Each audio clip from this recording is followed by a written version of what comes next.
ඔබට ජයග්‍රාහී දවසක් වේවා. අද ජුනි මාස 7 වන සෙනසුරාදා.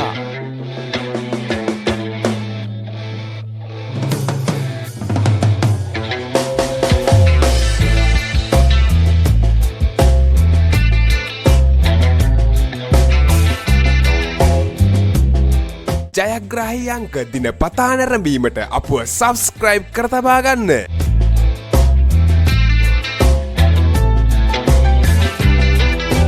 නිවැරදි ජයාංක, නිවැරදි ඉංග්‍රීසි අක්ෂරය, නිවැරදි සෙකන්ඩ් චාන්ස් ජයාංක ඔබට පහතින් දිස්සේ.